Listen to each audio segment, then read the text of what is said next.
વિદ્યાર્થી મિત્રો, આપણે 7મા પાઠની અંદર અવરોધક તંત્રનો અવરોધ એટલે કે બે કે તેથી વધારે અવરોધોને અલગ અલગ પરિપથમાં જોડવામાં આવે ત્યારે એનો સમતુલ્ય અવરોધ કેટલો મળે એ સમજવાનો પ્રયત્ન કરવાનો છે. એમાં બે પ્રકારના જોડાણ આવે, શ્રેણી જોડાણ અને સમાંતર જોડાણ. હું પહેલા બંનેની ડેફિનેશન આપી દઉં, પછી આપણે એના સૂત્રો પર જઈશું. પહેલા જે અવરોધોનું શ્રેણી જોડાણ એટલે શું? અવરોધોનું શ્રેણી જોડાણ એટલે શું અને સમાંતર જોડાણ એટલે શું? જો મેં પાટિયા પર આકૃતિ ડ્રો કરી જ છે. મેં 3 અવરોધો લીધા છે. ઘણા અવરોધો બોલે, અવરોધકો બોલે, બધું શબ્દ છે. મેં 3 અવરોધો લીધા છે, બરાબર? સમજી લો, આનો પ્લસ હોય તો આનો માઇનસ, આનો પ્લસ હોય તો આનો માઇનસ, પ્લસ હોય તો માઇનસ, બરાબર? મેં ત્રણેયના અસમાન ધ્રુવોને ભેગા કર્યા. આપણે શ્રેણી જોડાણની ડેફિનેશન આપણે જોઈએ, બરાબર? બે કે તેથી વધારે અવરોધો કે ઉપકરણોના અસમાન ધ્રુવોને એવી રીતે જોડવામાં આવે. બે કે તેથી વધારે અવરોધો કે ઉપકરણોના અસમાન ધ્રુવોને એવી રીતે જોડવામાં આવે કે જેમાં સમાન મૂલ્યનો વિદ્યુત પ્રવાહ વહે. ત્યારે જે ઉત્પન્ન થાય, ત્યારે જે જોડાણ મળે એને શ્રેણી જોડાણ કહે છે. જો આ બેટરી છે, બેટરીનો કુલ વોલ્ટેજ ડ્રોપ છે V, તો એ શું કરે? આજે કુલ અવરોધ તંત્ર બન્યું અને આપણે નામ પણ આપી શકીએ A અને B, બરાબર? તો અહીંયા મેક્સિમમ વિદ્યુત ભાર પેદા થવાનો, અહીંયા મિનિમમ વિદ્યુત ભાર પેદા થવાનો, બરાબર? તો આના થકી પરિપથમાંથી વહેતો વિદ્યુત પ્રવાહ I. બેટરીનું કામ શું છે? આના બંને છેડા વચ્ચે વિદ્યુત સ્થિતિમાનનો તફાવત પેદા કરવાનો, એટલે વિદ્યુત પ્રવાહનું વહન થાય. સમજો? આના થકી પરિપથમાંથી I જેટલો પ્રવાહ વહે. હવે તમે જો આ બિંદુ પાસે પણ વિદ્યુત પ્રવાહ I છે, અહીંયા વહનનો માર્ગ જ એક જ છે, એટલે અહીંયાથી પણ I જેટલો પ્રવાહ પસાર થાય, અહીંયાથી પણ I જેટલો પ્રવાહ પસાર થાય. જો વચ્ચે વચ્ચેને એરો બતાવે, બરાબર? ત્રણેય અવરોધોમાંથી સમાન મૂલ્યનો વિદ્યુત પ્રવાહ વહે છે, બરાબર? ત્યારે જે જોડાણ મળે તેને શ્રેણી જોડાણ કહેવાય. ટૂંકમાં શ્રેણી જોડાણની અંદર વિદ્યુત પ્રવાહના વહનનો માર્ગ માત્ર ને માત્ર એક હોય, બરાબર છે? જ્યારે અહીંયા તમે જુઓ, બે સમાંતર જોડાણ એટલે શું? તો કે બે કે તેથી વધારે અવરોધો કે ઉપકરણોના સમાન ધ્રુવોને એવી રીતે જોડવામાં આવે, બધાના પોઝિટિવ છે. તમે જોઈ શકો છો, બધાના સમાન ધ્રુવોને મેં ભેગા કરેલા છે. આ બિંદુ E અને B બિંદુ આવે, પણ વર્કમાં એક્શન અપાયેલું છે, તમે કોઈ પણ છે તો તમે જો તો સમાન ધ્રુવોને એવી રીતે જોડવામાં આવે કે જેમાં પરિપથમાં વહેતો વિદ્યુત પ્રવાહ વહેંચાય. અહીંયા તમે જો સમાન મૂલ્યનો વિદ્યુત પ્રવાહ વહે, ત્યારે જે જોડાણ મળે તેને સમાંતર જોડાણ કહે છે. ટૂંકમાં વ્યાખ્યા, જો પ્રવાહ વહેંચાતો હોય તો સમાંતર, અને જો પ્રવાહ એનો એ જ હોય તો શ્રેણી. બીજી એક વસ્તુ, બરાબર? હું સૂત્રની સાબિતી કરું ત્યારે તે પહેલા કહી દઉં. જો પ્રવાહ અચળ રહેતો હોય તો આનો જે બેટરી થકી આમાં જે કુલ વોલ્ટેજ ડ્રોપ, હવે હું વિદ્યુત સ્થિતિમાનના તફાવતની જગ્યાએ વોલ્ટેજ ડ્રોપ આ શબ્દ બોલીશ, કારણ કે વિદ્યુત સ્થિતિમાનનો તફાવત શબ્દ કેટલો લાંબો પડે, એની કે આટલા ટૂંકમાં પડી જાય. વોલ્ટેજ ડ્રોપ, બરાબર છે? જો પ્રવાહ એક સરખો વહેતો હોય, પ્રવાહ એક સરખો વહેતો હોય, જો જેટલો આમાંથી પસાર થાય એટલો જ આમાંથી પસાર થાય, એટલો જ આમાંથી પસાર થાય, એનું અહીંયા માપન થાય. હા, જેટલો થોડો ઘણો માઇનર વપરાતો હશે ઠીક છે, પણ આ બધાના રીડિંગ લગભગ અહીંયા એક સરખા જ બતાવશે, બરાબર છે? એટલે સમાન મૂલ્યનો વિદ્યુત પ્રવાહ હોય એટલે જે જોડાણ મળે તેને, જો પ્રવાહ એક સરખો હોય તો એનો વોલ્ટેજ ડ્રોપ વિદ્યુત સ્થિતિમાનનો તફાવત વહેંચે. જો આના પર V1 લાગુ પડ્યો, આના પર V2 લાગુ પડ્યો, આના પર V3 લાગુ પડ્યો. જ્યારે આમાં તમે જો પ્રવાહ વહેંચાયો તો બેટરી થકી જેટલો વોલ્ટેજ ડ્રોપ ઉત્પન્ન થાય, અને E અને B બિંદુ આગળ જેટલો વોલ્ટેજ ડ્રોપ ઉત્પન્ન થાય એ બધો જ વોલ્ટેજ ડ્રોપ એ આ બંને બિંદુ ઉપર લાગુ પડે. એટલે પ્રવાહ વહેંચાય તો વોલ્ટેજ ડ્રોપ છે. આ એક મગજની અંદર ફિક્સ કરી દો. શ્રેણી જોડાણ, વિદ્યુત પ્રવાહના વહનનો માર્ગ એક જ, એટલે વિદ્યુત પ્રવાહ અચળ તો વોલ્ટેજ ડ્રોપ વહેંચાય. સમાંતર જોડાણ, વિદ્યુત પ્રવાહના વહનના માર્ગ એક કરતા વધારે એટલે તમે વિદ્યુત પ્રવાહ વહેંચાય એટલે વોલ્ટેજ ડ્રોપ અચળ. આ વસ્તુ તમારા મગજમાંથી ક્યારેય નીકળવી જોઈએ નહીં, કારણ કે હવે પછી આના પર જ બધું ડિપેન્ડન્ટ છે, બરાબર? આજનો ખાસ બોર્ડની પરીક્ષામાં પણ ગયા વર્ષે 2 માંથી એક ક્વેશ્ચન બોર્ડમાં 4 માર્કની અંદર પૂછાયેલો ક્વેશ્ચન છે. જોજો, અવરોધોનું શ્રેણી જોડાણ એટલે શું? તેનો સમતુલ્ય અવરોધ શોધવાનું સૂત્ર. સમતુલ્ય પરિણામી અસરકારક કોઈ પણ શબ્દ તેનો સમતુલ્ય અવરોધ શોધવાનું સૂત્ર R બરાબર R1 plus R2 plus R3 plus 2 plus Rn સૂત્રકાર. શું ફરી એકવાર ક્વેશ્ચન સમજો. અવરોધોનું હા હું અત્યારે થોડુંક આમ ગીચ કરીને લખવાનો એટલા માટે પ્રયત્ન કરું છું કે હું બંને સૂત્રની સાથે કમ્પેરિઝન કરું તો તમને આઈડિયા જલ્દી આવશે. હું પહેલા આને સાબિત કરી લઉં પછી પેલાને સાબિત કરું એમાં તમે થોડાક મિસગાઈડ થશો. આપણે થોડાક નાના અક્ષર કરીને પણ લખવાનો પ્રયત્ન કરીશું પણ બંને સરખું હશે ને એની કમ્પેરિઝન કરીને સાબિત કરેલું હશે તમને તરત આ વસ્તુ આવડી જશે. બરાબર. ક્વેશ્ચન શું છે? અવરોધોનું શ્રેણી જોડાણ એટલે શું?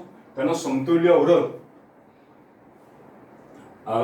સમતુલ્ય અવરોધ શોધવાનું સૂત્ર R બરાબર R1 plus R2 plus R3 આધારો. પછી સેમ ક્વેશ્ચન અવરોધોનું સમાંતર જોડાણ એટલે શું? તેનો સમતુલ્ય અવરોધ શોધવાનું સૂત્ર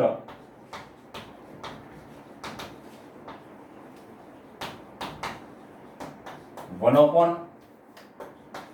upon R is equal to 1 upon R1 plus 1 upon R2 plus 1 upon R3 plus 2 plus 1 upon Rn સૂત્રકાર. બરાબર. શ્રેણી જોડાણનું સૂત્ર છે R બરાબર R1 plus R2 plus R3 અને સમાંતર જોડાણનું સૂત્ર છે 1 upon R is equal to 1 upon R1 plus 1 upon R2 plus 1 upon R3. ચલો પહેલા આપણે આને સાબિત કરીએ પછી પેલા કરીએ. મારો પ્રશ્ન છે અવરોધોનું શ્રેણી જોડાણ એટલે શું? તો પહેલા ડેફિનેશન મૂકવી પડે. બરાબર. બે કે તેથી વધારે અવરોધો કે ઉપકરણોના અસમાન ધ્રુવોને એવી રીતે જોડવામાં આવે કે જેમાં પરિપથમાંથી વહેતો વિદ્યુત પ્રવાહ સમાન મૂલ્યનો હોય ત્યારે જે જોડાણ મળે તેને શ્રેણી જોડાણ કહે. પછી તમારે આકૃતિ બતાવવી હોય. બરાબર. ત્રણ અવરોધો R1 R2 અને R3 એના શ્રેણી જોડાણમાં જોડેલા છે. એનો પરિપથમાં તમે જોશો આ A મીટર. હા અહીંયા ખાસ પ્રવાહની દિશા બતાવો ત્યારે પ્લસ માઇનસ ખાસ બતાવો. બરાબર. અહીંયા પણ પ્લસ માઇનસ બતાવો. અહીંયા પણ તમારે પ્લસ માઇનસ બતાવવું પડશે.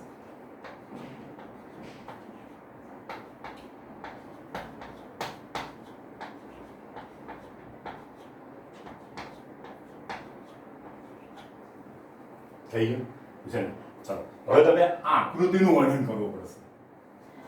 આકૃતિમાં દર્શાવ્યા પ્રમાણે અવરોધો અથવા તો અવરોધકો R1 R2 અને R3 ના અસમાન ધ્રુવોને એવી રીતે જોડો ફરીવાર આકૃતિમાં દર્શાવ્યા પ્રમાણે અવરોધકો R1 R2 અને R3 ને સમાંતર જોડાણમાં જોડી.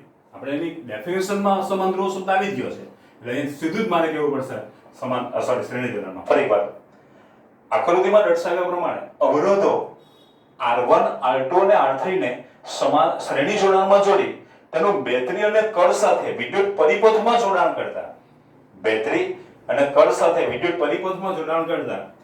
બેટરી થકી પરિપથમાંથી વહેતો વિદ્યુત પ્રવાહ I એ અવરોધ R1 R2 અને R3 માંથી સમાન મૂલ્યનો વહે છે. તમે જોતા જજો અવરોધ R1 R2 અને R3 માંથી સમાન મૂલ્યનો વહે છે. ફરીવાર આકૃતિમાં દર્શાવ્યા પ્રમાણે અવરોધો અથવા તો અવરોધકો R1 R2 અને R3 ને શ્રેણી જોડાણમાં જોડી તેનું બેટરી અને કળ સાથે વિદ્યુત પરિપથમાં જોડાણ કરતા બેટરી થકી પરિપથમાંથી ઉત્પન્ન થતો વિદ્યુત પ્રવાહ I એ દરેક અવરોધ R1 R2 અને R3 માંથી સમાન મૂલ્યનો વહે છે. મારે આંગળી જોતા જજો. વળી બેટરી થકી પરિપથમાં ઉત્પન્ન થતો કુલ વોલ્ટેજ ડ્રોપ અને નામ આપી દઈએ A અને B. આ બે છેડા થઈ ગયા ને શ્રેણી જોડાણ. બેટરી થકી પરિપથમાં ઉત્પન્ન થતો કુલ વોલ્ટેજ ડ્રોપ એ દરેક અવરોધો પર વહેંચાય. જો અવરોધ R1 R2 અને R3 પર લાગુ પડેલા વોલ્ટેજ ડ્રોપ અનુક્રમે V1 V2 અને V3 હોય તો V બરાબર V1 plus V2 plus V3 અને આપી દો પરિણામ નંબર 1. બરાબર.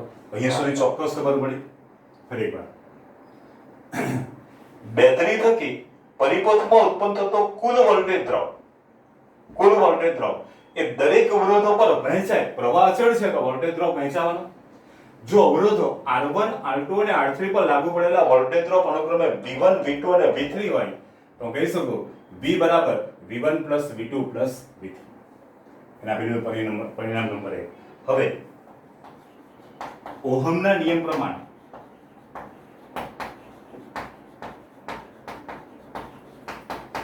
અવરોધ R1 R2 અને R3 પર લાગુ પડેલા વોલ્ટેજ ડ્રોપ અવરોધ R1 R2 અને R3 પર લાગુ પડેલા વોલ્ટેજ ડ્રોપ. ચલો આપણે એક સ્ટેપ થોડું વધારીએ. ઓહમના નિયમનું સૂત્ર કયું છે? તો કે I બરાબર V ના છેદમાં I બરાબર V ના છેદમાં. ચાલો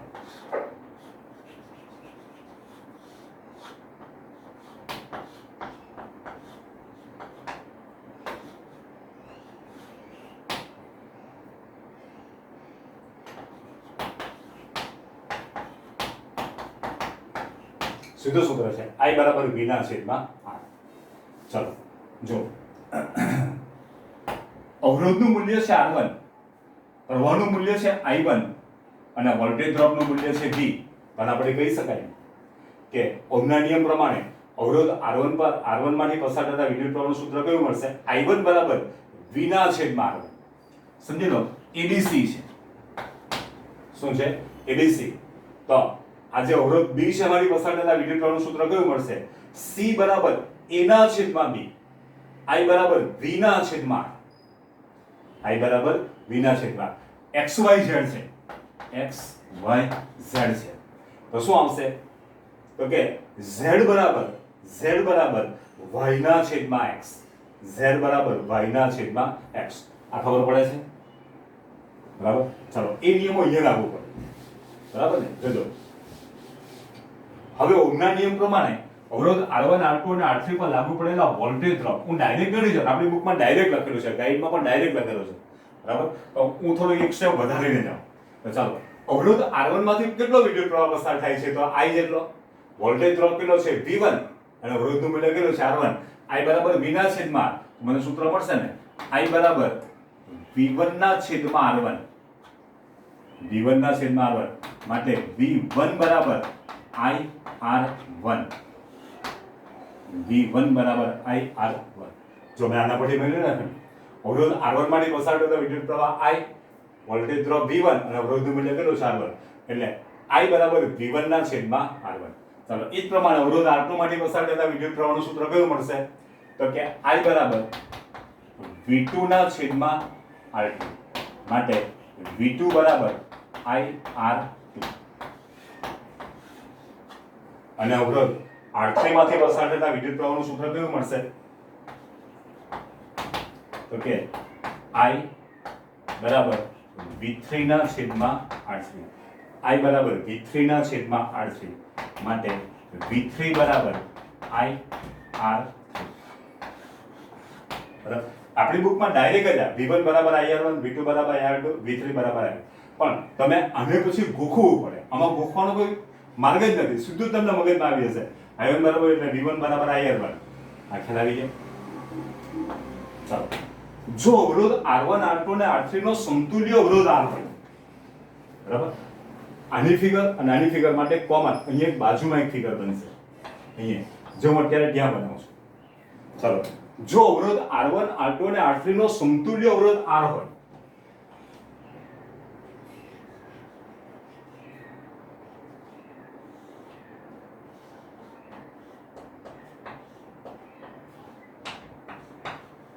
સમતુલ્ય અવરોધ આ ત્રણનો પરિણામી અસરકારક કુલ કોઈ પણ શબ્દ R હોય, બરાબર, તો આના પર જેટલો વોલ્ટેજ ડ્રોપ લાગુ પડે એટલો જ વોલ્ટેજ ડ્રોપ અહીંયા પર લાગુ પડશે. એટલે I, બરાબર. તો જોજો જો અવરોધ R1 R2 અને R3 નો સમતુલ્ય અવરોધ R હોય એટલે આની બાજુમાં તમારે ફિગર બનાવવી પડશે, એમાં દિશા પણ બતાવવી પડશે, બરાબર. R હોય જે અહીંયા તમારે બતાવવાની છે બાજુમાં, તો તેના પર લાગુ પડેલો વોલ્ટેજ ડ્રોપ, તો તેના પર લાગુ પડેલો વોલ્ટેજ ડ્રોપ તો સૂત્ર કયું આવશે? I બરાબર V ના છેદમાં R માટે V બરાબર IR. V બરાબર IR.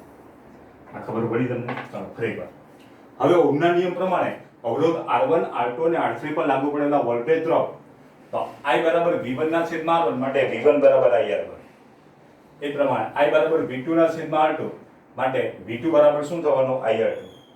એ પ્રમાણે I બરાબર V3 ના છેદમાં R3 માટે V3 બરાબર IR3. બરાબર. હવે આની બાજુમાં એક નાની ફિગર આવશે ના પડે. જે ફિગર ક્યાં બનાવેલી છે? જો અવરોધ R1, R2 અને R3 નો સમતુલ્ય અવરોધ R હોય,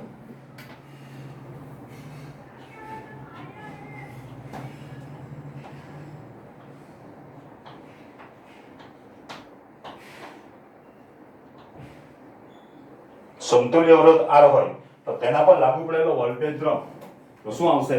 તો કે I બરાબર V ના છેદમાં R માટે V બરાબર IR. ચલો આ V, V1, V2 અને V3 ના મૂલ્યો હું સમીકરણ 1 માં મૂકી દઉં. V, V1, V2 અને V3 ના મૂલ્યો સમીકરણ 1 માં મૂકી દઉં તો મને શું મળશે? V બરાબર શું છે? તો કે IR બરાબર શું થવાનું? IR1 plus IR2 plus IR3. બરાબર. માટે IR બરાબર આમાંથી I ને સામાન્ય કાઢી લો. બરાબર. તો શું આવશે? R1 plus R2 plus R3. બંને તરફથી આવી જશે. માટે R બરાબર R1 plus R2 plus R3. જો મને મળ્યું R બરાબર R1 plus R2 plus R3. બરાબર. અહીંયા મેં માત્ર 3 જ અવરોધોને શ્રેણીમાં જોડેલા છે. 4 હોય તો પ્લસ R4 આવે, 5 હોય તો પ્લસ R5 આવે. જો n અવરોધોને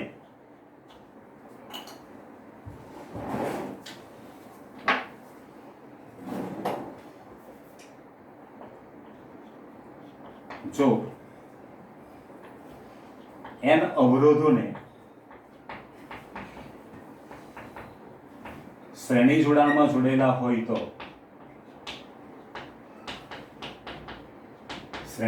જોડેલા હોય તો સમતુલ્ય અવરોધ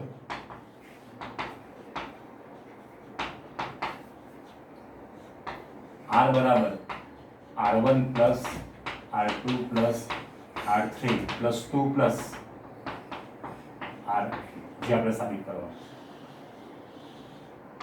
આપણે બુકમાં અહીંયા સુધી સાબિત કરેલો છે, આપણે અહીંયા સુધી સાબિત કરવાનું. બરાબર. જો એકવાર આ આવડી ગયું તો એકદમ સિમ્પલ લાગશે. એટલા માટે આપણે કમ્પેરિઝન કરવાનું છે.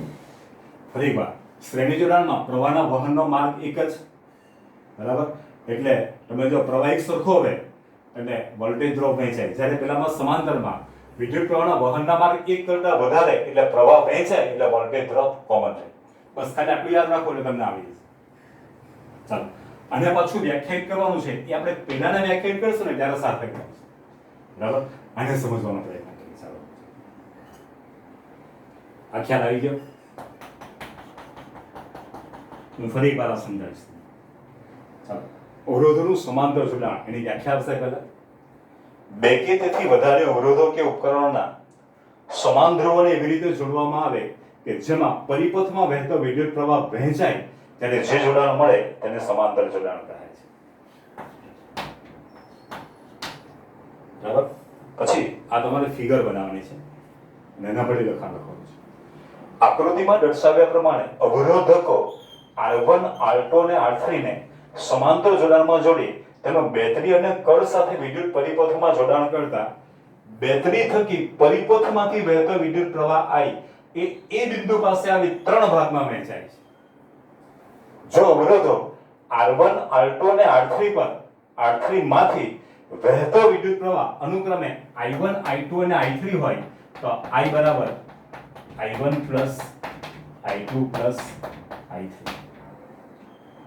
I બરાબર I1 plus I2 plus I3. ફરી એકવાર આકૃતિમાં દર્શાવ્યા પ્રમાણે અવરોધો R1, R2 અને R3 ને સમાંતર જોડાણમાં જોડી તેનો બેટરી અને કળ સાથે વિદ્યુત પરિપથમાં જોડાણ કરતા બેટરી થકી પરિપથમાંથી વહેતો વિદ્યુત પ્રવાહ I એ બિંદુ પાસે આવી 3 ભાગમાં વહેંચાય. કારણ કે 3 અવરોધો છે ને.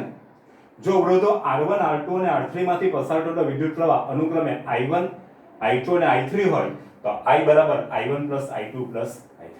એના પેલું સમીકરણ નંબર 1. જો પહેલામાં I અચળ હતો, I વહેંચાય. બરાબર. V વહેંચાયેલો છે તો V અચળ બતાવવો પડે. બેટરી થકી પરિપથમાં ઉત્પન્ન થતો કુલ વોલ્ટેજ ડ્રોપ V એ દરેક અવરોધો પર સમાન મૂલ્યનો લાગુ પડે છે.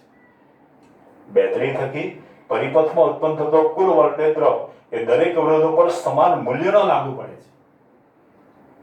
બરાબર. હવે ઓહમના નિયમ પ્રમાણે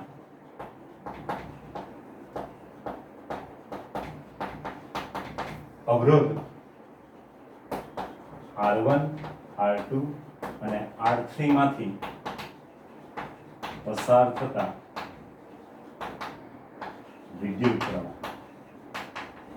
ચલો બધા જ કોન્સેપ્ટ લખેલા છે, તમે હમણાં આકૃતિ પર જોઈને કહી શકો. અવરોધ R1 માંથી પસાર થતા વિદ્યુત પ્રવાહનું સૂત્ર શું છે? જો R1 માંથી કેટલો પ્રવાહ પસાર થાય છે? I1. વોલ્ટેજ ડ્રોપ અચળ છે V. અવરોધનું મૂલ્ય કેટલું છે? R1. તો શું આવશે? I1 બરાબર V ના છેદમાં R1. I1 બરાબર V ના છેદમાં R2. એ પ્રમાણે અવરોધ R2 માંથી પસાર થતા વિદ્યુત પ્રવાહનું સૂત્ર I2 બરાબર V ના છેદમાં R2. I2 બરાબર V ના છેદમાં R2 અને I3 બરાબર V ના છેદમાં R3. I3 બરાબર V ના છેદમાં R3. હવે જે આકૃતિ અહીંયા આની બાજુમાં આકૃતિ હતી તો આની બાજુમાં પણ આકૃતિ આવશે ને, એ સેમ જ થઈ જશે. જો અવરોધ R1 R2 અને R3 નો સમતુલ્ય અવરોધ R હોય, જો અવરોધ R1 R2 અને R3 નો સમતુલ્ય અવરોધ R હોય તો તેમાંથી પસાર થતો વિદ્યુત પ્રવાહ I બરાબર શું આવશે? V ના છેદમાં I બરાબર V ના છેદમાં R. ચલો આ I1 I2 અને I3 ના મૂલ્યો હું સમીકરણ 1 માં મૂકી દઉં. I1 I2 અને I3 ના મૂલ્યો હું સમીકરણ 1 માં મૂકી દઉં તો જો મને આવું મળશે. શું આવશે? માટે V ના છેદમાં R બરાબર V ના છેદમાં R1 પ્લસ V ના છેદમાં R2 પ્લસ V ના છેદમાં R3. ચલો માટે V ના છેદમાં R બરાબર હું V ને સામાન્ય કાઢી લઉં તો કૌંસમાં બધા માટે V ને સામાન્ય કાઢી લઉં તો 1/R1 plus 1/R2 plus 1/R3. બરાબર. અંશમાંથી V જશે માટે શું આવશે? 1/R બરાબર 1/R1 plus 1/R2 plus 1/R3.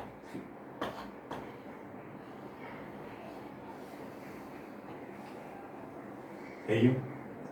ચાલો જો n અવરોધોને સમાંતર જોડાણમાં જોડેલા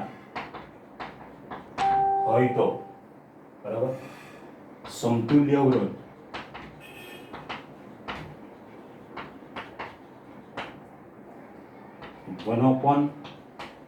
R બરાબર 1/R1 plus 1/R2 plus 1/R3 plus 2 plus 1/Rn.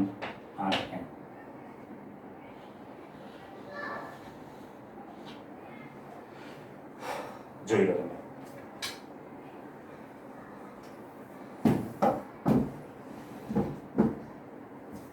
ચોક્કસ થઈ ગયો?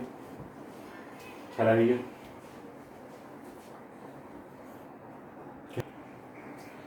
ચલો તમે આખું સૂત્ર આવી રીતે સાબિત કરો પછી R બરાબર R1 plus R2 plus R3 plus 2 plus Rn. અને પાછું આની નીચે વ્યાખ્યાયિત કરવાનું છે.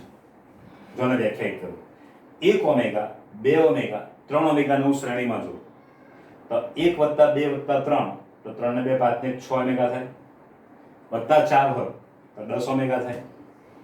પણ અહીંયા શું? અહીંયા એવું નથી. જો આને વ્યાખ્યાયિત કરો તો ટૂંકમાં આનો બેઝિક સરવાળો કરો એ બરાબર થાય ને.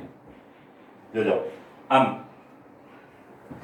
બે કે તેથી વધારે અવરોધોને શ્રેણી જોડાણમાં જોડતા તેનો સમતુલ્ય અવરોધ એ શ્રેણી જોડાણમાં જોડેલા અવરોધોના બેઝિક સરવાળા જેટલો હોય છે.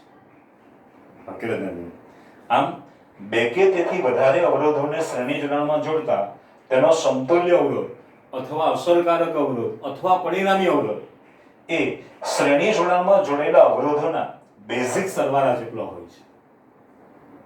જ્યારે પેલામાં આવશે આમ બે કે તેથી વધારે અવરોધોને સમાંતર જોડાણમાં જોડતા તેનો સમતુલ્ય અવરોધ નો વ્યસ્ત, 1/r એટલે સમતુલ્ય અવરોધનો વ્યસ્ત એ સમાંતર જોડાણમાં જોડેલા અવરોધોના વ્યસ્તના સરવાળા જેટલો હોય છે. વાક્ય થોડુંક અઘરું છે, સાંભળજો ફરી એકવાર. આમ બે કે તેથી વધારે અવરોધોને સમાંતર જોડાણમાં જોડતા તેનો સમતુલ્ય અવરોધ અથવા અસરકારક અવરોધ અથવા પરિણામી અવરોધનો વ્યસ્ત એ સમાંતર જોડાણમાં જોડેલા અવરોધોના વ્યસ્તના બેઝિક સરવાળા જેટલો હોય છે. લગભગ ગયા વર્ષે આ સૂત્ર પૂછાયું બોર્ડની અંદર, બરાબર. મને ત્યારે ફિક્સ ખબર નથી, આ 99% આ પૂછાય. એટલે આ અવારનવાર પૂછાવાના એવું આપણે નક્કી કરી રાખવાનું. અને આમાં આપણને 100% આવડવું છે, બરાબર. લખીને પ્રેક્ટિસ કરો. જો હું સ્કૂલમાં હોત તો 100% બંને પ્રશ્નો લખાવે, 100%, બરાબર. અહીંયા આપણે લખાવી શકીએ એમ નથી, તો એ તમારે જાતે તૈયાર કરવા પડશે. ખ્યાલ આવી ગયો બંને ક્વેશ્ચન. અને આ 100% તમારે મોઢે કરવા